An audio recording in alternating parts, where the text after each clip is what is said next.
Praise the Lord. Hallelujah. Hallelujah. Hallelujah. Hallelujah. Hallelujah. Hallelujah. கிறிஸ்துவுக்குள் பிரியமான தேவனுடைய பிள்ளைகளே, ஆண்டவரை மகிமைப்படுத்தும்படியாக தேவன் எனக்கு கொடுத்த சிலாக்கியத்திற்காக நான் கர்த்தரை ஸ்தோத்திரிக்கிறேன். எபிரேயர்கள் நிருபம் 3ஆம் அதிகாரம் 19ஆம் வாக்கியத்தை நாம் வாசிக்கலாம்.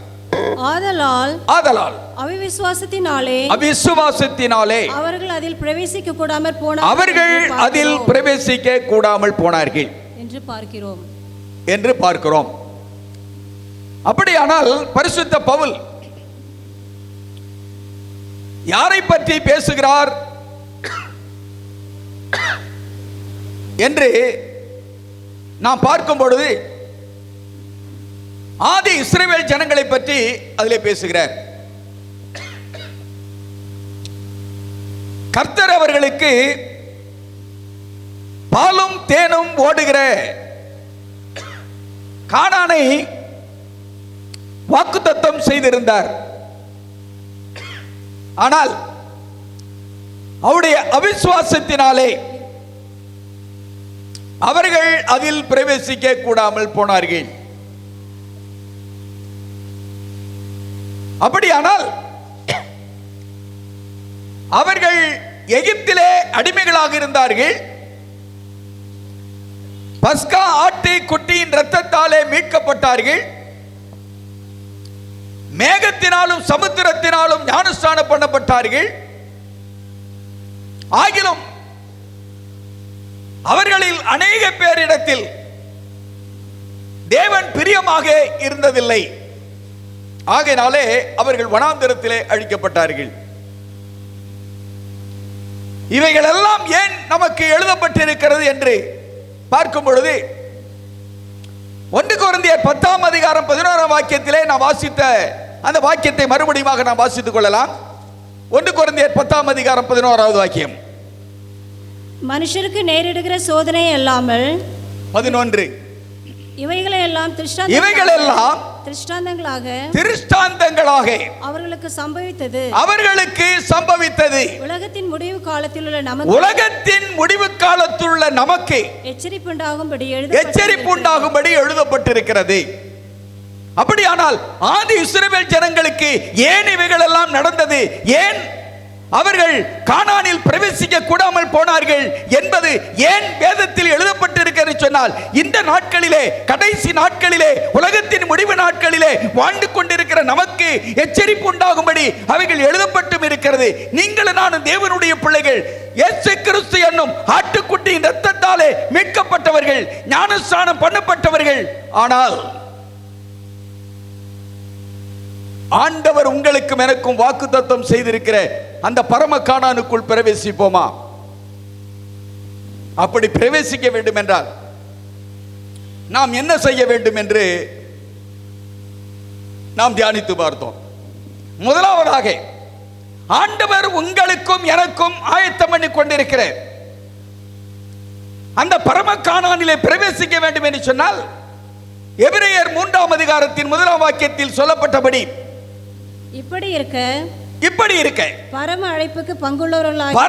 அழைப்புக்கு பங்குள்ளவர்களாகிய பரிசுத்த சகோதரரே, நாம் அறிக்கை பண்ணுகிற அப்போஸ்தலரும் பிரதான ஆசாரியருமாய் இருக்கிற கிறிஸ்து இயேசுவை கவனித்து பாருங்கள்.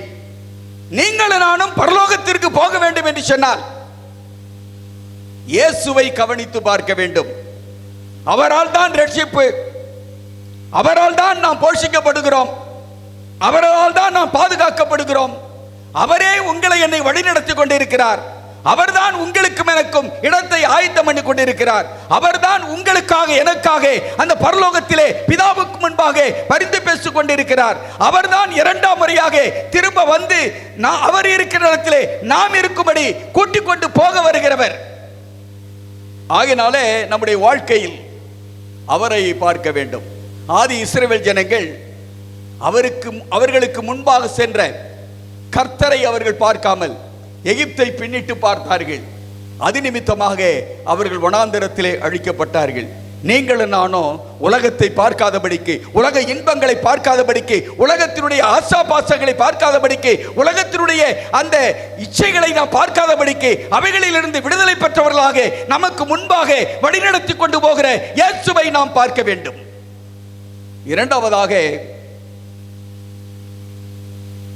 தேவனுடைய பிள்ளைகள் என்று அழைக்கப்பட்ட இஸ்ரவேல் ஜனங்கள் உண்மையாக இருக்கவில்லை.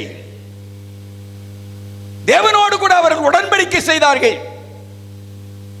கர்த்தர் கட்டளையிடுகிற எல்லா வார்த்தைகளின்படியும் நாங்கள் நடப்போம், செய்வோம் என்று ஏக சத்தமாய் அவர்கள் தேவனோடு கூட உடன்படிக்கை பண்ணினார்கள். ஆனால் தேவனோடு கூட பண்ணின உடன்படிக்கையில் அவர்கள் உண்மையாக இல்லை.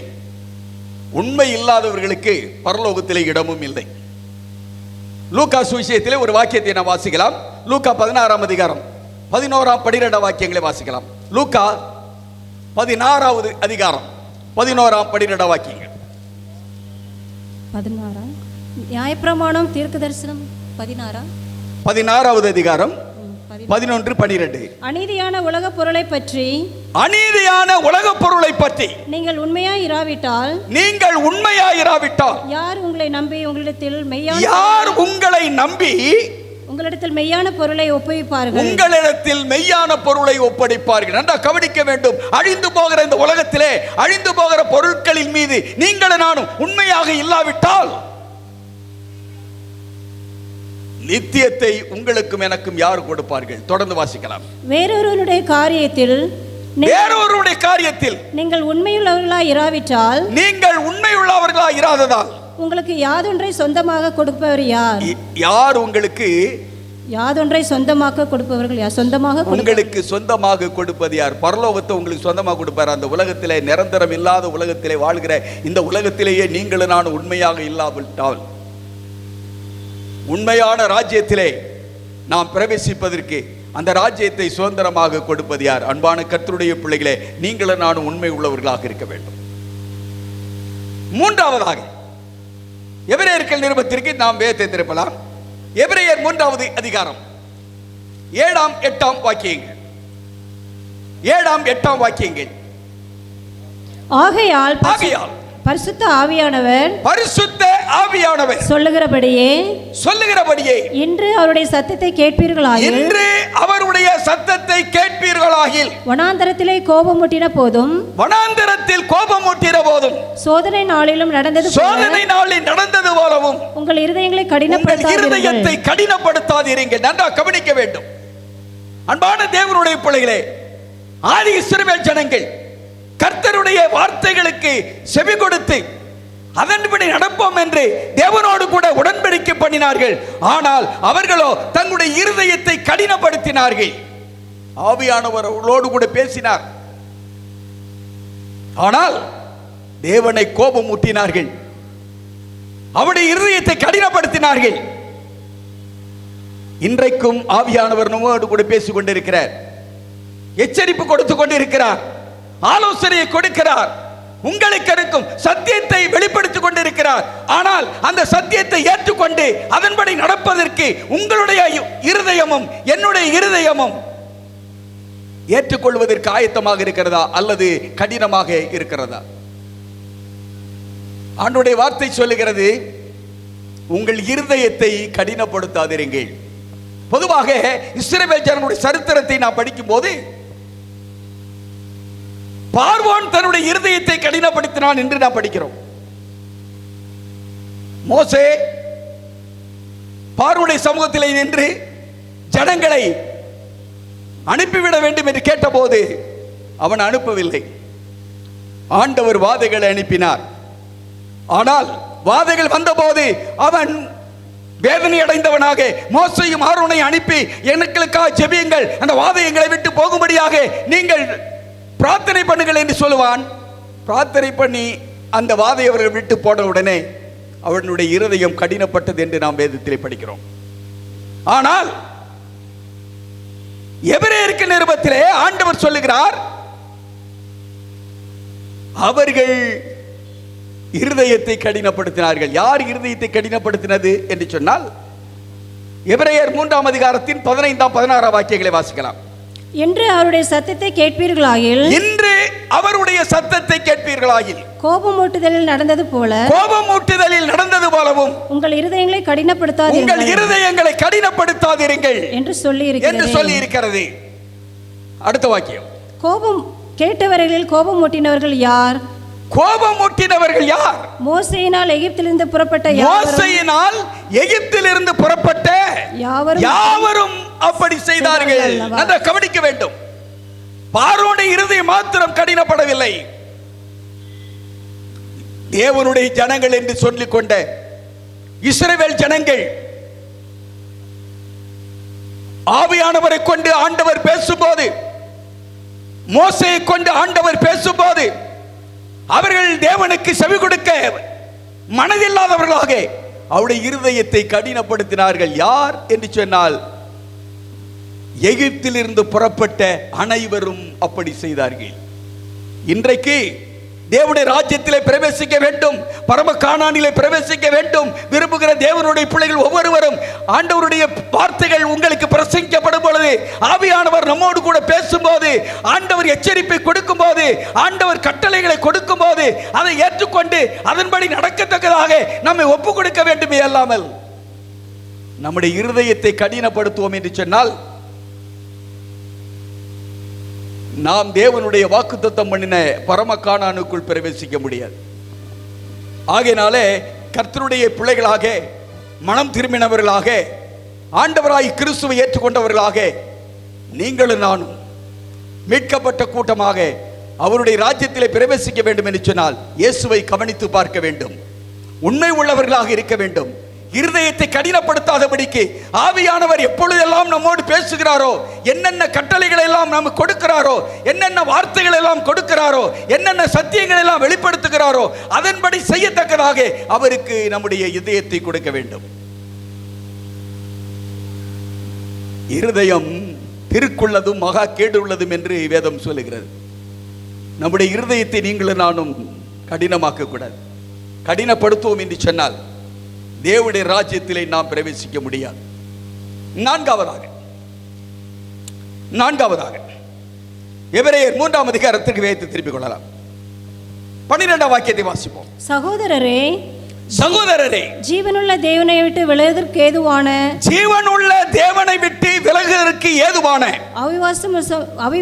அவிசுவாசம் உள்ள இருதயம், பொல்லாத இருதயம் உங்களில் ஒருவனுக்குள்ளும்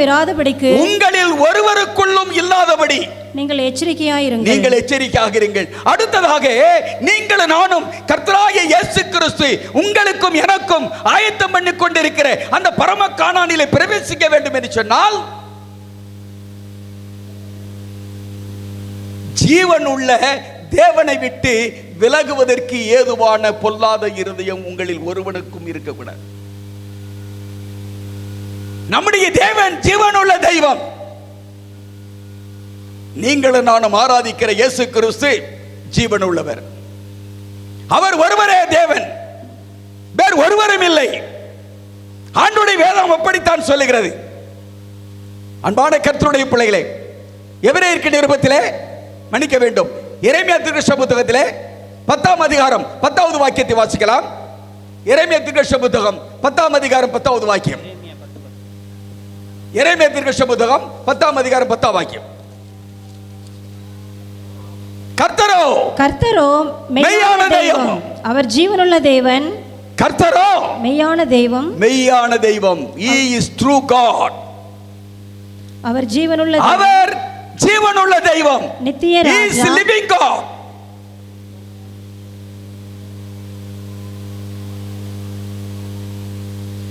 கர்த்தரோ மெய்யான தெய்வம், ஜீவனுள்ள தெய்வம், நித்திய ராஜா, eternal king.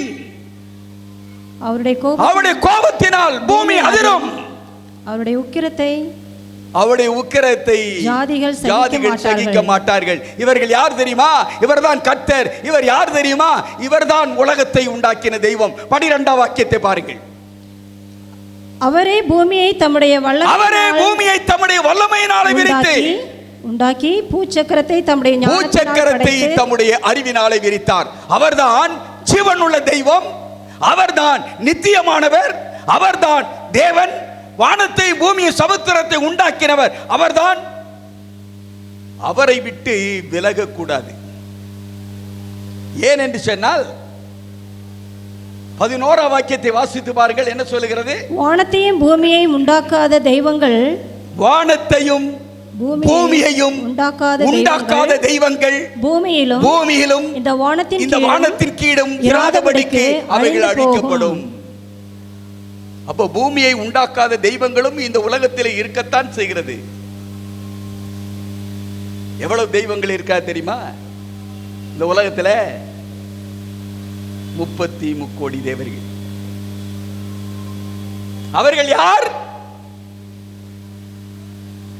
பரலோகத்தில் இருந்து சாத்தானுக்கும் கிறிஸ்துவுக்கும் ஏற்பட்ட போராட்டத்திலே, யுத்தத்திலே, இந்த பூமியிலே தள்ளப்பட்ட போது, சாத்தான் தள்ளப்பட்ட போது அவனோடு கூட அங்கே 1/3 தூதர்கள் தள்ளப்பட்டார்கள் அல்லவா? அவர்களைத்தான் அங்கே சொல்லுகிறார். தேவதூதர்கள் எத்தனை பேர் இருக்கிறார்கள்? கணக்கு இருக்கிறதா? ஆண்டோடைய வேதத்திலே வாசித்து பாருங்கள். கோடா கோடி, 1000 கோடா கோடி என்று சொல்லப்பட்டிருக்கிறது. 1000ல் 1/3 எவ்வளவு? 333.3 கோடியிலே அதான் 33 கோடி விழுந்த தேவதூதர்கள் இருக்கிறார்கள். அவர்கள் எல்லாம் அழிக்கப்பட போகிறார்கள். ஆனால் அழியாத ஒரு தெய்வம் இருக்கிறார். வானத்தையும் பூமியும் சமுத்திரத்தை நீரூற்றுகளையும் மரம் செடி கொடிகளையும் மிருகங்களையும் பறவைகளையும் உங்களை என்னையும் உண்டாக்கிற ஒரு தெய்வம் இருக்கிறார். அவர்தான் ஆண்டவராகிய இயேசு கிறிஸ்து. அவரே தெய்வம். ஆகையினால தான் அவரை பற்றி சொல்லும் போது ஜீவன் உள்ள தேவனை விட்டு விலகுவதற்கு ஏதுவான பொல்லாத இருதயம் உங்களில் ஒருவனுக்கும் இருக்கக்கூடாது. கர்த்தரை விட்டு விலகக்கூடாது. கர்த்தரை விட்டு விலகினால் என்ன சம்பவிக்கும் தெரியுமா? 2 நாளாகமம் 15ஆம் அதிகாரம் 2ஆம் வாக்கியத்தை வாசிக்கலாம். 2 நாளாகமம் 15ஆம் அதிகாரம் 2வது வாக்கியம். அவன் வெளியே ஆசாவுக்கு எதிர்கொண்டு போய், அவர்கள் வெளியே ஆசாவுக்கு எதிர்கொண்டு போய் அவனை நோக்கி ஆசாவே, யூத பென்யமீன் கோத்திரங்களின் சகல மனுஷரே கேளுங்கள். யூதா கோத்திரத்தின் சகல மனுஷரே கேளுங்கள். நீங்கள் கர்த்தரோடு இருந்தால் அவர் உங்களோடு இருப்பார். நீங்கள் அவரை தேடினால் உங்களுக்கு வெளிப்படுவார். அவர் உங்களுக்கு வெளிப்படுவார். அவரை விட்டீர்களானால் அவர் உங்களை விட்டு விடுவார். ஆகையினால ஆண்டவருடைய வேதம் சொல்லுகிறது, யாரெல்லாம் பரலோகத்திற்கு போக வேண்டும், பரம கானானிலே பிரவேசிக்க வேண்டும் என்று விரும்புகிறீர்களோ அவர்கள் எல்லாரும் கர்த்தரை விட்டு விலகக்கூடாது. அப்படியானால் இஸ்ரவேல் ஜனங்கள் என்ன செய்தார்கள் தெரியுமா? எபிரேயர்கள் நிருபத்திற்கு எரேமியா தீர்க்கதரிசி புத்தகத்தை வேதத்திருப்போம். எரேமியா தீர்க்கதரிசி புத்தகம் 2ஆம் அதிகாரம். எரேமியா தீர்க்கதரிசி புத்தகம் 2ஆம் அதிகாரம் 13வது வாக்கியத்தை வாசிக்கலாம். என் ஜனங்கள் 2 தீமைகளை செய்தார்கள். என் ஜனங்கள் என்று யாரை சொல்லுகிறார்? இஸ்ரவேல் ஜனங்களை சொல்லுகிறார். என் ஜனங்கள் 2 தீமைகளை செய்தார்கள். ஜீவ தண்ணீர் ஊற்றாகிய என்னை விட்டு விட்டார்கள். தண்ணீர் நிற்காத தொட்டிகளாகிய வெடிப்புள்ள தொட்டிகளை தங்களுக்கு உண்டாக்கி கொண்டார்கள். நன்றா கவனிக்க வேண்டும் அன்பானவர்களே. ஆண்டவருடைய பிள்ளைகளாகிய நீங்களும் நானும் கர்த்தரை விட்டு விலகக்கூடாது. ஏன் என்று கேட்கிறீர்களா? இஸ்ரவேல் ஜனங்கள் கர்த்தரை விட்டு விலகி அவர்கள் செய்த காரியம் என்ன? அவர்கள் ஜீவன் உள்ள தண்ணீர் ஊற்றாகிய கர்த்தரை விட்டு விலகினது மாத்திரம் இல்ல, தண்ணீர் நிற்காத வெடிப்புள்ள தொட்டிகளை தங்களுக்கு உண்டாக்கி கொண்டார். அப்படின்னா என்ன செய்தார்கள் தெரியுமா? விக்கிரகங்களை தங்களுக்கு உண்டாக்கினார். இந்த தண்ணீர் நிற்காத வெடிப்புள்ள தொட்டி என்று யாரை குறிப்பிடுகிறார் என்று சொன்னால்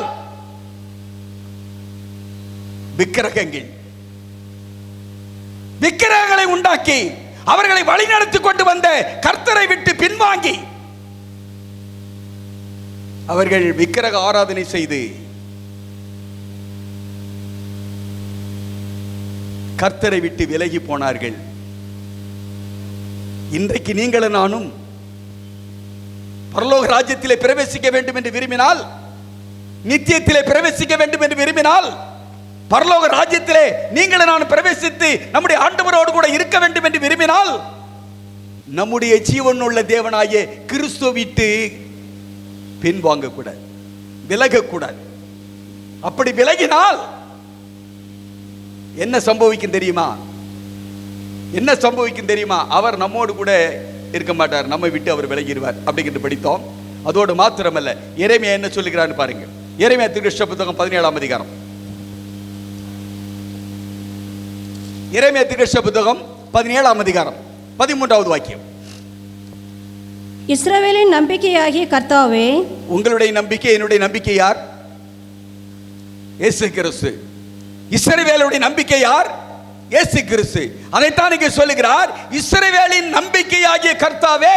உம்மை விட்டு விலகுகிற யாவரும் வெட்கப்படுவார்கள். உம்மை விட்டு விலகுகிற யாவரும் வெட்கப்படுவார்கள். அவர்கள் ஜீவனுள்ள தண்ணீரின் ஊற்றாகிய கர்த்தரை விட்டு விலகி போன அவர்கள் ஜீவனுள்ள தண்ணீராகிய கர்த்தரை விட்டு விலகினபடியினால் உம்மை விட்டு அகன்று போகிறவர்களின் பெயர், உம்மை விட்டு அகன்று போருடைய பெயர் புழுதியில் எழுதப்படும். பூமியிலே எழுதப்படும். புழுதியில் எழுதப்படும். புழுதியிலே எழுதப்படும். நல்லா கவனிக்க வேண்டும். கர்த்தரை விட்டு விலகினால் அவர் நம்மை விட்டு விலகுவார். அதோடு மாத்திரமல்ல, ஜீவன் உள்ள தேவனாகிய கர்த்தரை விட்டு விலகிறவர்களுடைய பெயரை தேவன் எங்க எழுதுறாரு? புழுதியிலே எழுதுறாரு. அப்ப நீங்களும் நான் பரலோகத்துக்கு போனா உங்க பேரு என் பேரு எங்க இருக்கணும்? ஜீவ புஸ்தகத்தில். வெளிப்படுத்தின விசேஷம் 21ஆம் அதிகாரம் 27வது வாக்கியம். வெளிப்படுத்தின விசேஷம் 21ஆம் அதிகாரம் 27ஆம் வாக்கியம். தீட்டுள்ளதும் அருவருப்பையும் பொய்யையும் நடப்பிக்கிறதுமாகிய ஒன்றும் அதில் பிரவேசிப்பதில்லை. ஆட்டுக்குட்டியானவரின் ஜீவ புஸ்தகத்தில் பெயர் எழுதப்பட்டவர்கள் மாத்திரம் அதில் பிரவேசிப்பார்கள். ஆட்டுக்குட்டியானவரின் ஜீவ புஸ்தகத்தில் பெயர் எழுதப்பட்டவர்கள் மாத்திரம் அதில் பிரவேசிப்பார்கள். பரலோக ராஜ்யத்திலே பிரவேசிக்காமல் போனதற்கு காரணம் என்ன? கானானில் பிரவேசிக்க கூடாமல் போனதற்கு காரணம் என்ன அப்படின்னு சொன்னா, அவர்கள் கர்த்தரை விட்டு விலகினபடினால் அவருடைய பெயரெல்லாம் எங்க எழுதப்பட்டது? பூமியில் எழுதப்பட்டது. பூமியில் எழுதப்பட்டதுனால எகிப்திலிருந்து புறப்பட்ட யோசுவா, காலேப் என்ற 2 பேரை தவிர மற்ற எல்லாரும் என்ன செய்தார்கள்? வனாந்திரத்திலே அழிக்கப்பட்டார்கள். இன்றைக்கு நீங்களும் நானும் பரலோகத்துக்கு போகணுமா, பரம கானானில் பிரவேசிக்கணுமா அப்படின்னு சொன்னா, உங்களுடைய பெயர் என்னுடைய பெயர் எங்க இருக்கணும்? ஆட்டுக்குட்டியானுடைய ஜீவ புஸ்தகத்தில் இருக்க வேண்டும். அப்படி ஆட்டுக்குட்டியானுடைய ஜீவ புஸ்தகத்தில் நம்முடைய பெயர் இருக்க வேண்டும் என்று சொன்னால், நம்முடைய ஜீவன் உள்ள தேவனாகிய கர்த்தரை விட்டு நீங்களும் நானும் விலகக்கூடாது. ஜீவன் உள்ள தேவனை விட்டு நீங்களும் நானும் விலகக்கூடாது, எக்காரணத்தை கொண்டும். ஆகினால தான் பவுல் சொல்லுகிறார், கர்த்தருடைய அன்பை விட்டு பிரிப்பவன் யார்? பசியோ, பட்டினியோ, வறுமையோ, உபத்திரமோ, பாடுகளோ, சிறையோ, நிர்வாணமோ, ஒன்றும் என்னை கர்த்தருடைய அன்பை விட்டு பிரிக்காது என்று அறிந்திருக்கிறேன். அதுபோல நீங்களும் நான் சொல்ல வேண்டும், கர்த்தரை விட்டு என்னை பிரிப்பது யார்? சாத்தான் என்ன தந்திரங்களை போட்டாலும் சரிதான், என்ன உபத்திரவத்தை கொண்டு வந்தாலும் சரிதான், என்ன போராட்டம் எனக்கு வந்தாலும் சரிதான், என் ஜீவனுள்ள தேவன் என்னோடு கூட இருக்க வேண்டும் என்று நான் விரும்புகிறேன். நான் அவரோடு கூட இருக்க வேண்டும் என்று விரும்புகிறேன். அப்படி இருந்தால் மாத்திரமே என்னுடைய பெயர் ஜீவ புஸ்தகத்தில் இருக்கும். இல்லை என்று சொன்னால், நான் அவரை விட்டு விலகினால் என்னுடைய பெயர் புழுதியிலே எழுதப்படும். புழுதியிலே எழுதப்படுமானால் என் ஆண்டவர் எனக்காக ஆயத்தம் பண்ணி கொண்டிருக்கிற அந்த பரலோக ராஜ்யத்திலே நான் பிரவேசிக்க முடியாமல் போய்விடுவேன். அன்பான தேவனுடைய பிள்ளைகளே, யாருடைய பெயர் ஜீவ புஸ்தகத்தில் இருக்கும்? கர்த்தரை விட்டு விலகாமல் இருக்கிறவருடைய பெயர் இருக்கும். அதோடு மாத்திரமல்ல, இன்னும் ஒரு முக்கியமான காரியத்தை நான் உங்களுக்கு சொல்ல வேண்டும். யாருடைய பேர் ஜீவ புஸ்தகத்தில் இருக்கும் என்று சொன்னார். ஆண்டவர் சீனாய் வனாந்தரத்தில் இஸ்ரவேல் ஜனங்கள் பாளையம் இறங்கி இருக்கும் பொழுது மோசேயை ஆண்டவர் மலையிலே சீனாய் மலையிலே ஏறும்படியாக சொன்னார். மோசே மலையிலே ஏறி போனான். 40 நாட்கள் அங்கே தேவனோடு கூட இருந்தான். தேவனோடு கூட அவன் இருந்த பொழுது இஸ்ரவேல் ஜனங்கள் சொன்னார்கள், மலையின் மேல் ஏறி போன மோசேக்கு என்னானதோ தெரியவில்லை, 40 நாட்கள் ஆகிவிட்டது, அவன் உயிரோடு திரும்புவதற்கு வாய்ப்பில்லை, ஆகையினாலே எங்களுக்கு முன் செல்லும் தெய்வங்களை உண்டாக்க வேண்டும் என்று ஆரோனிடத்திலே முறுமுறுத்தார்கள். ஆரோன் அவருடைய முறுமுறுப்புதலை தாங்க முடியாதபடிக்கு அவரிடத்தில் சொன்னான், நீங்கள் உங்களுடைய காதுகளிலும் கைகளிலும் கழுத்துகளிலும் இருக்கிற பொன்னாபரணங்களை கலத்தி கொடுங்கள் என்று சொன்னார். அதை வாங்கி கருப்பிடித்து பொற்கன்று குட்டியை செய்து கொடுத்து அங்கே அதை வணங்கினார்கள். அவர்கள் ஆடினார்கள், பாடினார்கள். கர்த்தரை விட்டு விலகி விக்கிரகத்தை உண்டாக்கினார்கள். தண்ணீருக்காத வெடிப்புள்ள தொட்டியை உண்டாக்கி கொண்டார்கள். ஆண்டவர் பரலோகத்திலிருந்து பார்த்தார். மோசேயிடத்தில் சொன்னார், மோசே சீக்கிரமா கீழே இறங்கி போ, நீ எகிப்திலிருந்து அழைத்து வந்த மக்கள் தங்களுடைய வழியை கெடுத்துக் கொண்டிருக்கிறார்கள். மோசே இறங்கி வந்து பார்த்தான். அவர்கள் பொற்கன்று குட்டியை வைத்து ஆடி பாடி விளையாட ஆரம்பித்திருந்தார்கள். அப்பொழுது தேவன் சொன்னார், இந்த ஜனங்களை நான் அழிக்கப் போகிறேன் என்று சொன்னார். கீழே இறங்கி வந்து பார்த்த பொழுது ஜனங்கள் எல்லாரும் கர்த்தரை விட்டு விலகி வாழ்ந்தார்கள். அப்பொழுது மோசே ஆரோனை பார்த்து ஒரு கேள்வி ஒன்று கேட்டார். என்ன கேள்வி தெரியுமா? இதை குறித்து யாத்திராகமம் 32ஆம் அதிகாரத்திலே வாசிக்கிறோம். 32ஆம் அதிகாரம் 25ஆம் வாக்கியத்தை வாசிக்கலாம். ஜனங்கள் தங்கள் பகைவருக்குள் தங்களுடைய பகைவருக்குள் அவமானப்படத்தக்கதாக ஆரோன் அவர்களை நிர்வாணமாக்கினார். ஆரோன் அவர்களை நிர்வாணமாக்கி இருந்தான். நல்லா கவனிக்கிறோம். அவர்கள் நிர்வாணமாய் இருக்கிறதை மோசே கண்டு, அவர்கள் நிர்வாணமாய் இருந்ததை மோசே கண்டு பாளையத்தின் வாசலில் நின்று. அப்படியானால் ஜனங்கள் எப்படி இருந்தார்கள்? நிர்வாணமாக இருந்தார்கள். நிர்வாணம் என்றால் என்ன? முதலாவது, இந்த பூமியிலே பாவம் செய்தது யார்?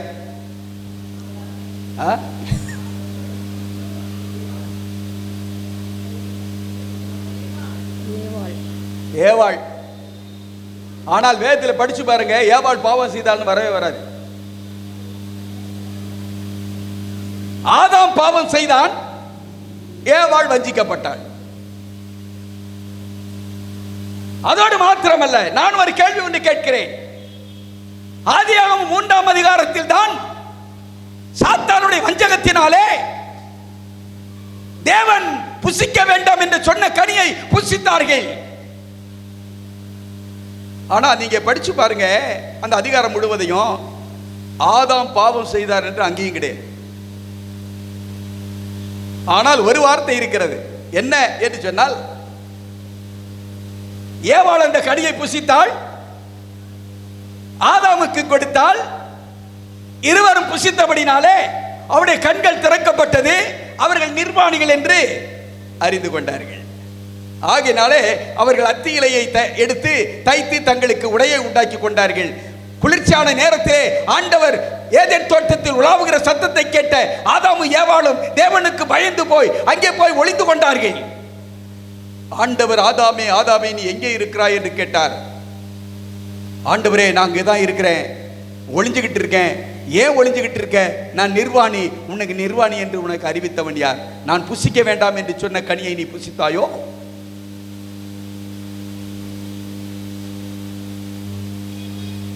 அவர் ஏவாளை மேல் குற்றம் வைத்தார், குற்றம் சுமத்தினார். ஏவாள் பாம்பின் மீது குற்றம் சுமத்தினாள். ஆனால் அவர்கள் நிர்வாணிகள் என்று அங்கே சொல்லப்பட்டிருக்கிறது. நிர்வாணம் என்றால் என்ன அர்த்தம் தெரியுமா? அதைத்தான் இங்கே மோசே சொல்லுகிறார். ஜனங்கள் எல்லாரையும் ஆரோன் நிர்வாணமாக்கி இருந்தான். நிர்வாணம் என்றால் என்ன தெரியுமா? வாசிங்க 30வது வாக்கியம், யாத்திராகமம் 32ஆம் அதிகாரம் 30வது வாக்கியம். மறுநாளில் மோசே ஜனங்களை நோக்கி நீங்கள் மகா பெரிய பாவம் செய்தீர்கள். என்ன செஞ்சாங்க? மகா பெரிய பாவம் செய்தீர்கள். நீங்கள் மகா பெரிய பாவம் செய்தீர்கள். உங்களுக்காக பாவ நிவர்த்தி செய்யக்கூடுமோ என்றான். அடுத்த வாக்கியத்தை பாருங்க. அடுத்த வாக்கியம். என்று அறிய இப்பொழுது நான் கர்த்தரிடத்துக்கு ஏறி போகிறேன் என்றார். அப்படியே மோசே கர்த்தரிடத்தில் ஏறி போய், ஐயோ ஐயோ, இந்த ஜனங்கள் பொன்னினால் தங்களுக்கு தெய்வங்களை உண்டாக்கி, இந்த ஜனங்கள் பொன்னினால் தங்களுக்கு தெய்வங்களை உண்டாக்கி மகா பெரிய பாவம் செய்தார்கள். அப்ப நிர்வாணம் என்றால் என்ன அர்த்தம்? பாவம். பாவம். அன்பான கர்த்தருடைய பிள்ளைகளே, மோசே நான் தேவனிடத்திலே போய் நான் பேசுகிறேன், தேவன் சொன்னாரு இந்த ஜனங்களை அழிக்க போகிறேன் என்று சொன்ன போது மோசே தேவனிடத்திலே போய் என்ன சொன்னான் தெரியுமா? அங்கே 32ஆம் வசனத்தை வாசிக்க. ஆகிலும் தேவரீர் அவர்கள் பாவத்தை மன்னித்தருவீர்களானால், அவர்களுடைய பாவத்தை மன்னித்தருவீர்களானால் மன்னித்தருளும். இல்லாவிட்டால் நீர் எழுதின உம்முடைய புஸ்தகத்தில் இருந்து என் பெயரை கிறுக்கி போடும் என்று சொன்னான். அப்பொழுது ஆண்டவர் என்ன சொல்லுகிறார் என்று சொன்னால், அப்பொழுது கர்த்தர் மோசேயை நோக்கி எனக்கு விரோதமாய் பாவம் செய்தவன் எவனோ அவனுடைய பெயரை என் புஸ்தகத்திலிருந்து கிறுக்கி போடு. அப்படின்னா ஜீவ புஸ்தகத்தில் யார் பேர் இருக்காது? யாரெல்லாம் பாவம் செய்கிறோமோ அவங்க பேர் இருக்காது.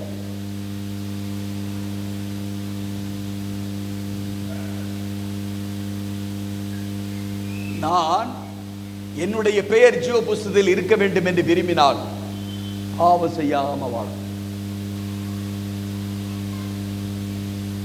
இஸ்ரவேல் ஜனங்கள்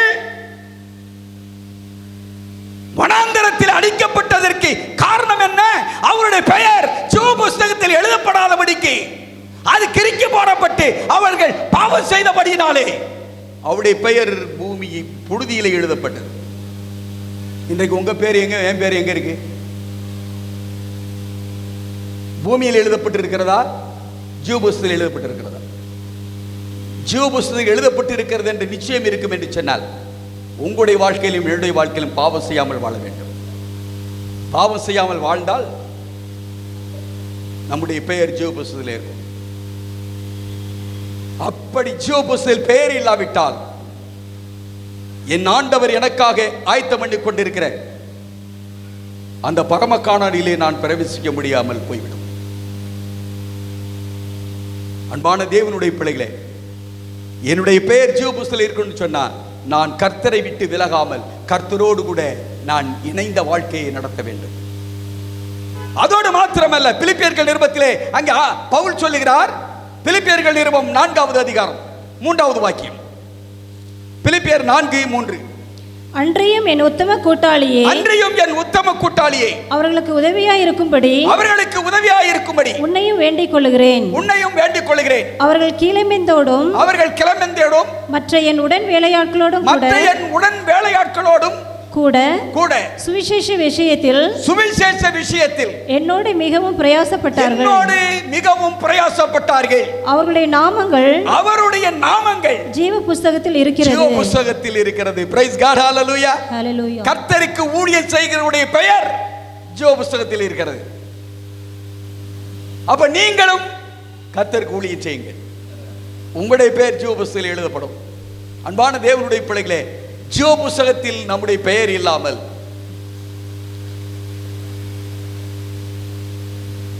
நீங்களும் நானும் கர்த்தர் வாக்குத்தத்தம் பண்ணி இருக்கிற பரம கானானுக்கு போக முடியாது. அதைத்தான் அங்கே வெளிப்படுத்தின விசேஷத்தில் நாம் படித்தோம். 21ஆம் அதிகாரம் 27ஆம் வாக்கியத்திலே வாசித்த போது என்ன வாசித்தோம் என்று சொன்னால், தீட்டுள்ளதும் அருவருப்பையும் பொய்யையும் நடப்பிக்கிறது ஒன்றும் அதில் பிரவேசிப்பதில்லை. ஆட்டுக்குட்டியானவருடைய ஜீவ புஸ்தகத்தில் பெயர் எழுதப்பட்டவர்கள் மாத்திரம் அதில் பிரவேசிப்பார்கள். அந்த ஜீவ புஸ்தகத்தில் பேர் இல்லைன்னு சொன்னா நான் பரலோக ராஜ்யத்திலே பிரவேசிக்க முடியாது.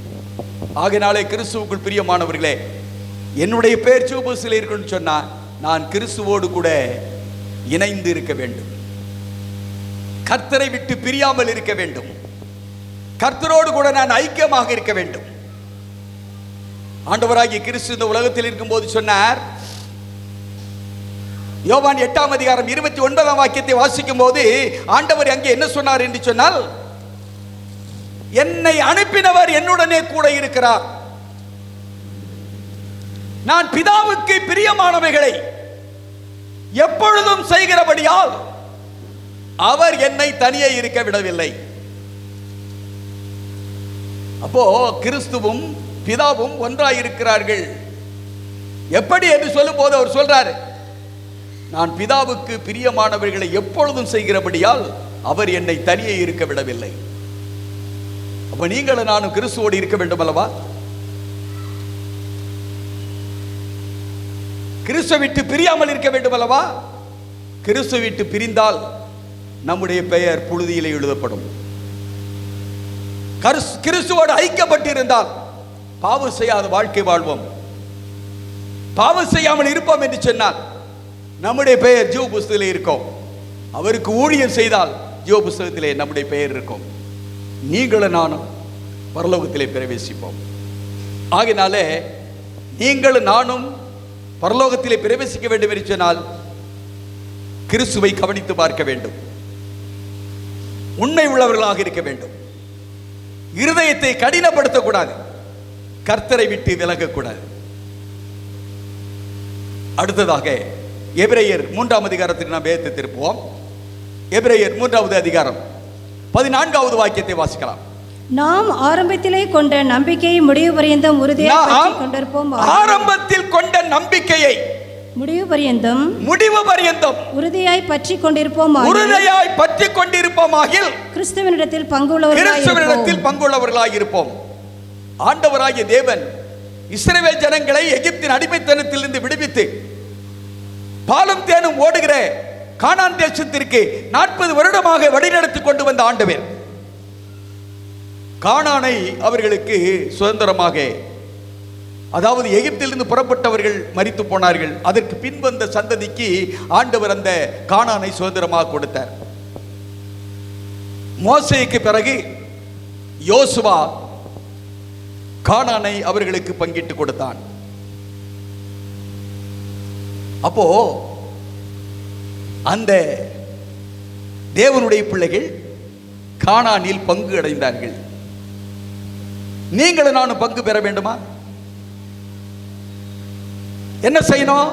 நாம் ஆரம்பத்தில் கொண்ட நம்பிக்கையை முடிவு பரியந்தம் பற்றி கொண்டிருப்போமாகில் கிறிஸ்துவினிடத்தில் பங்குள்ளவர்களாக இருப்போம். அப்போ ஆரம்பித்து இருக்கிறோம், இப்பதான் முடிவு பரியந்தம் ஓடி முடிக்கணும். முடிவு பரியந்தம் நிலை நிற்பவனே ரட்சிக்கப்படுவான். அன்பான தேவனுடைய பிள்ளைகளே, ஆண்டவரை ஏற்றுக்கொண்டு விட்டோம், பாவ மன்னிப்பை பெற்று விட்டோம். பாவ மன்னிப்பு என்கிற பாவ மன்னிப்பிற்காக அடையாளமாக ஞானஸ்தானத்தை பெற்றுக்கொண்டோம். நான் ரட்சிக்கப்பட்டேன். நீ எப்படி வாழ்ந்தாலும் எனக்கு பரலோகம் அப்படி என்று நினைத்துக் கொண்டிருக்கிறோம். அப்படி அல்ல. நீங்களும் நானும் பாவம் செய்யாத வாழ்க்கை வாழ வேண்டும். அந்த நம்பிக்கையில் நாம் உறுதியாக இருக்க வேண்டும். இஸ்ரவேல் ஜனங்கள் ஏன் கானானை இழந்து போனார்கள் என்று சொன்னால் சங்கீதம் 78:21 வாக்கியத்தை வாசிக்கலாம். சங்கீதம் 78ஆம் சங்கீதம் 21வது வாக்கியம். ஆகையால் கர்த்தர் அதை கேட்டு கோபம் கொண்டார். அவர்கள் தேவனை விசுவாசியாமலும் அவருடைய ரட்சிப்பை நம்பாமல் போனதினால் அவர்கள் கானானில் பிரவேசிக்க கூடாமல் போனார்கள். தேவனுடைய ரட்சிப்பை நம்பலங்க. ஆகினாலே உங்களுடைய நம்பிக்கை, என்னுடைய நம்பிக்கை கிறிஸ்துவின் மீது இருக்கிற சொன்னால் அந்த நம்பிக்கையை முடிவு பரியந்தம் காத்துக்கொள்ள வேண்டும். ஆண்டவராய் இயேசு கிறிஸ்து காட்டிக் கொடுக்கப்பட இருந்த அன்று ராத்திரியிலே சீசர்களோடு கூட மேலறையிலே அங்கே பந்தி இருந்தார். பந்தி இருந்த போது சீசருடைய கால்களை எல்லாம் கழுவி கொண்டு வந்தார். பேதுருவிடத்தில் வந்த போது பேதுரு சொன்னார், ஆண்டவரே, நீர் என்னுடைய கால்களை கழுவலாமா? அப்பொழுது ஆண்டவர் சொன்னார், பேதுருவே, இப்பொழுது இடம் கொடு, நான் செய்கிறது இன்னது என்று உனக்கு தெரியாது அப்படின்னாரு. இல்லை ஆண்டவரே, ஒருபோதும் என்னுடைய கால்களை கழுவக்கூடாது. அப்பொழுது ஆண்டவர் பேதுருவை பார்த்து சொன்னார், நான் உன்னை கழுவாவிட்டால்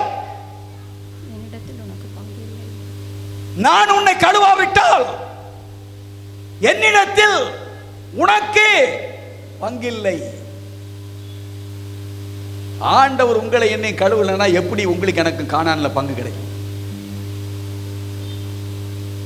அப்பதான் சொல்றாரு பேதுரு, ஆண்டவரே, என் கால்களை மாத்திரமல்ல, என் கைகளையும் என் தலையையும் கூட கழுவ வேண்டும். அப்பொழுது என் ஆண்டவர் சொன்னார், முழுகினவன் தன் கால்களை மாத்திரம் கழுவினால் போதும், மற்றபடி அவன் சுத்தமாக இருக்கிறான். ஆகையினாலே அன்பான தேவனுடைய பிள்ளைகளே, நீங்கள் நானும் பரலோகத்திலே பங்கு பெற வேண்டும் என்று விரும்பினால் கழுவப்பட்டவர்களாக இருக்க வேண்டும். ஆரம்பத்தில் கொண்ட நம்பிக்கையை முடிவு வரை என்ன காத்துக்கொள்ள வேண்டும். என் ஆண்டவர் என்னோடு கூட இருக்கிறார், என் ஆண்டவர் என்னோடு கூட நடக்கிறார், என் ஆண்டவர் என்னோடு கூட தங்கி இருக்கிறார், என் ஆண்டவர் என்னை கரம் பிடித்து நடத்துகிறார், எனக்கு தேவையான எல்லாவற்றையும் எனக்கு தருகிறார். என் தேவனால் நான் ஒரு மதிலை தாண்டுவேன். என்னை பலப்படுத்துகிற கிறிஸ்துவினால் எல்லாவற்றையும் செய்ய எனக்கு பலன் உண்டு. அன்பான தேவனுடைய மகனே, மகளே, நீங்களும் நானும் ரட்சிப்படைய வேண்டுமா? பரலோகத்திலே பங்கு பெற வேண்டுமா? கர்த்தரால் கழுவப்பட்டவர்களாக அவர் மீது கொண்டிருக்கிற நம்பிக்கையை விடாமல் முடிவு பரியந்தம் காத்துக்கொள்ள வேண்டும். இந்த உலகத்திலே வாழ்கிற மனிதர்கள் மத்தியில் அப்பா அம்மா சம்பாதித்து வைத்திருக்கிற சொத்துக்கு பங்கு போடுறதுக்கு அண்ணன் தம்பி அக்கா தங்கச்சிக்கிட்ட எல்லாம் என்ன சண்டை வருது தெரியுமா? எத்தனை வழக்குகள் இன்றைக்கு நீதிமன்றத்தில் இருக்கிறது. அழிந்து போகிற இந்த பொருட்களிலே பங்கு பெறுவதற்கு மனிதன் சண்டையிடுகிறான். ஏன்? ஒரு சகோதரன் அவனுடைய இன்னொரு சகோதரனை கொலையும் செய்கிறான், பெற்றோரை கொலை செய்கிறார்கள். 2 நாட்களுக்கு முன்பாக நான் செய்தித்தாளிலே படித்தேன், ஒரு மகன் தன்னுடைய தாயை கொன்று போட்டான். காரணம் என்ன? அந்த தாய் அவனுக்கு சொத்து கொடுக்கவில்லை என்று சொல்லி. பங்கு கிடைக்கல.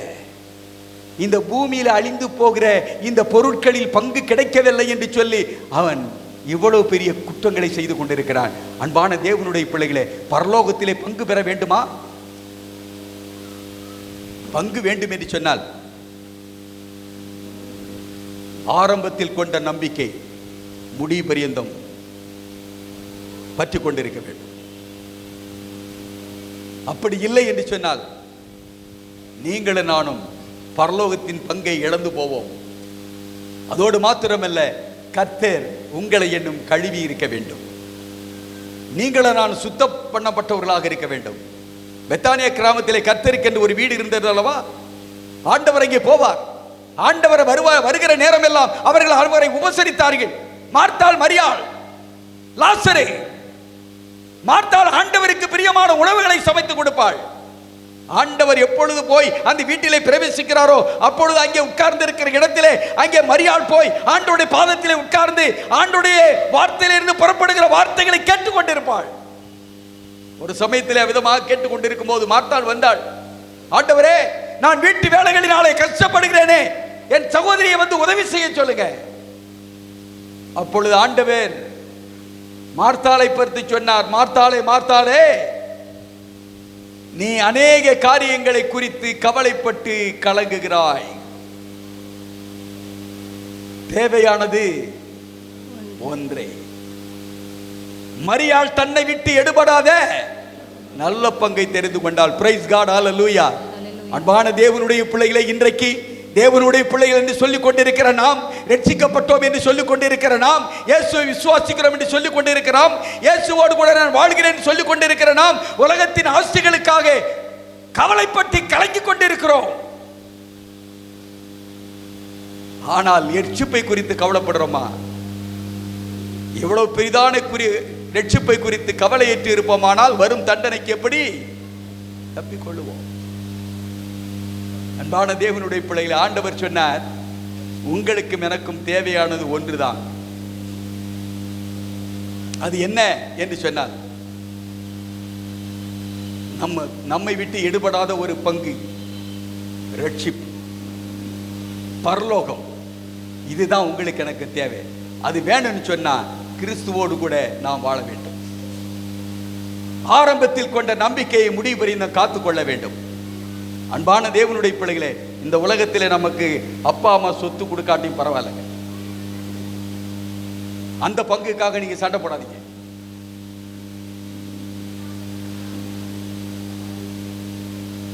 சில பிள்ளைகள் பெற்றோரை பார்த்து கேட்கிறாங்க, எங்க அப்பா அம்மா எனக்கு ஒண்ணுமே வைக்கல. தேவையில்லை. இந்த அழிந்து போகிற பொருளினாலே நாம் நித்தியத்தை சம்பாதிக்க முடியாது. ஒரு மனிதனுக்கு எவ்வளவு திரளான ஆஸ்தி இருந்தாலும் அது அவனுக்கு ஜீவன் அல்ல.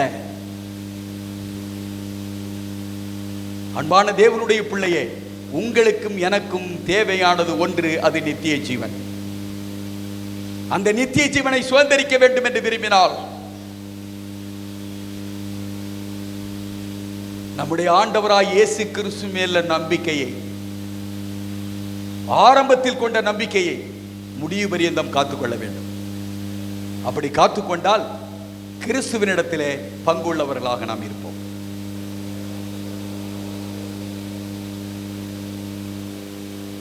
அன்பான தேவனுடைய பிள்ளைகளே, ஆதி இஸ்ரவேல் ஜனங்கள் தேவனுடைய பிள்ளைகளாக என்று அழைக்கப்பட்டார்கள்.